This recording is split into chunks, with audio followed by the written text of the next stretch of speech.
Episode 7 of MSA News. Thank you for joining us. Another good episode this week coming your way. Mark McAllion, the Sports Director of Maribyrnong Sports Academy, to join us to talk about the return to school for our Year 7 to 10s next week. We'll also be joined by one of our cricket coaches, Makinley Blows, a Victorian state player. She'll join us as well, and we'll be treated to some fantastic soccer fun at the end of the video.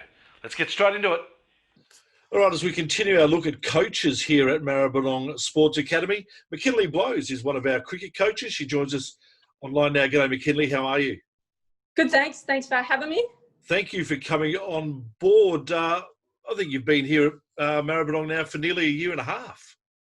Yeah, it's gone pretty quick, to be fair, but I've loved my time here so far, so I'm really enjoying it.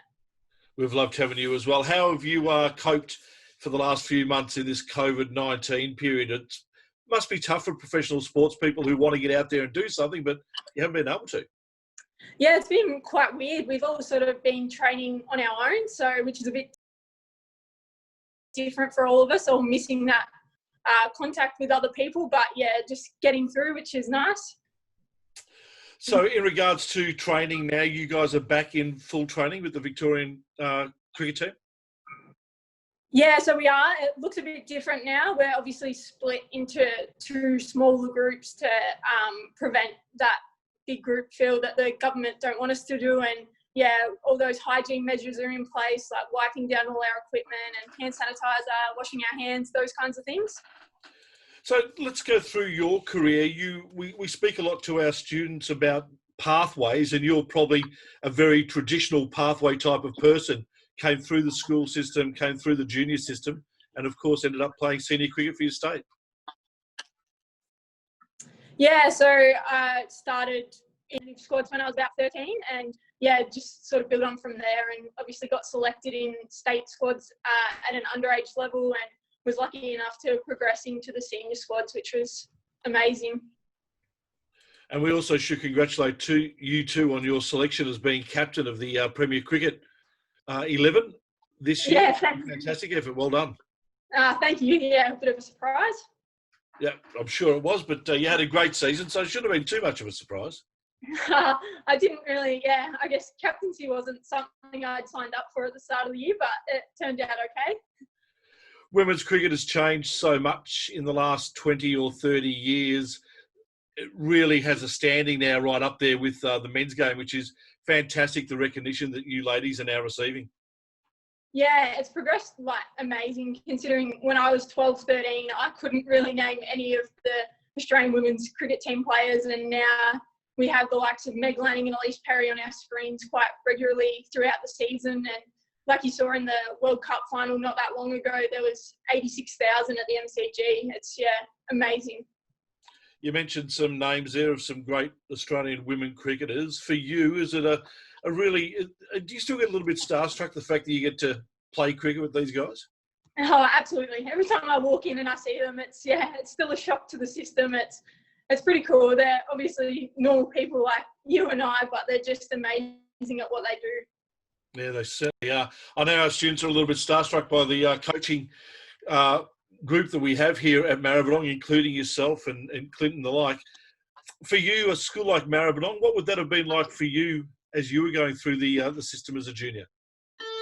Yeah, I would have loved to have had access to a school like Maribyrnong and been able to do all my gym and running and all that kind of thing based around school programs. I guess growing up in the country, I wasn't lucky enough to have access to those sort of facilities and had to do a lot on my own and out of hours. That was just proof that we are live at school at the moment, because the bell just went off in the background. Thank you very much for that. As we let you go, a word of advice to our students, not just our cricketers, but all of our students in regards to following their dream and making things a reality for them? Yeah, I think to just enjoy what you're doing. When you love what you do, it's very easy. Like, it's easy to come into work or go to training because you love what you do, and just keep enjoying being around your friends and playing the game you love.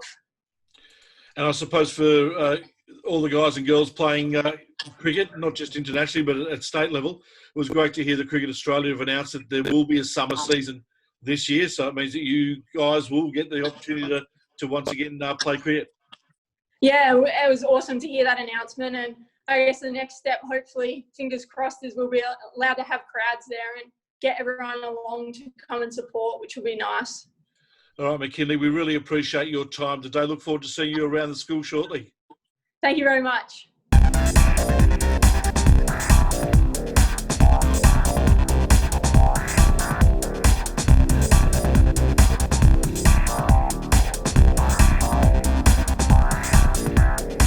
All right, joining us is our Sports Director at MSA, Mark McAllion. Welcome back, Mark. Thanks, Tony. It's a big couple of days coming up as the school gets ready for the entire school population to come back next Tuesday.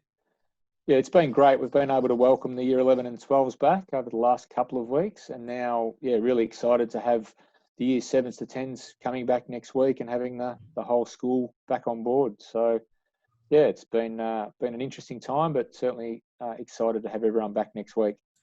It's a short run to these school holidays. I think it's only around about a 3-week period from when we start again next Tuesday, but that'll give us a good opportunity to start to get back into a routine. Absolutely, and we've sent some information out from our rehab and wellbeing staff about the need to ease back in, particularly to the physical activity part of the program, for those that haven't maybe kept up their same workload. So we'll be sort of easing back in some ways, but yeah, there'll be plenty of activity going on before and after school and during the day, as we normally would. So yeah, looking forward to it. In regards to tech training and ADP, I'm presuming that the same rules and regulations that have been in place for the Year 11 and 12s will continue for the next 3 weeks at least? At this point, yeah. So we're still following the Department of Education guidelines as best we can, and interpreting those. So things like hand hygiene will certainly be emphasised and strongly encouraged, and there's hand sanitizer and soap in all the drink fountain areas, the troughs, and and the sinks in the bathrooms, etc. There'll be minimal equipment used where possible, and that's easier for some sports than others. And there'll be some modifications to some activities just to decrease any potential risk, even though it is quite minimal. But things like, kids won't be using saliva to shine a cricket ball, or they won't be tackling in the AFL program over those 3 weeks. And then we'll see how we go from there. We've spoken plenty of times in the last few weeks about the place just buzzing more with the more people that come here. It's been great to have the Year 11 and 12s for the last 2 weeks, but we'll really come alive next week, won't we? Oh, absolutely. And there was definitely a buzz with the students when they first came back, and there was also a buzz in all the staff rooms as well, with staff happy to see each other and probably have some more contact with other people other than just those in their own household. So, yeah, we think there'll be a buzz. At the same time, not everyone will, readjust as quickly as others. So we're conscious of making sure we've got an environment that will support those that are, maybe struggling or have struggled with this time, and also those that will just get straight back into it. So, yeah, looking forward to get everyone back and doing what we can to make it as smooth and seamless as possible. And finally, Mark, do we have any indication at the moment as to how Term 3 might look? No, there's people talking about what may start up, may not start up, that sort of stuff. I think we'll know more by the end of the month as the next government announcement comes through. But at this point, we're only really getting direction till the end of this term, and then we'll follow the guidelines that come for Term 3. But hopefully, fingers crossed that things don't get any worse with COVID-19, and things then start to ease more, and we can get back to what we would assume is a more normal looking academy and normal looking life. Mark McAllion, appreciate your time as always. Thanks, Tony. Okay, let's finish off the show with a little bit of fun. Our soccer girls have been doing some pretty amazing things with their feet in isolation. Let's have a look at what they've got here. Hey!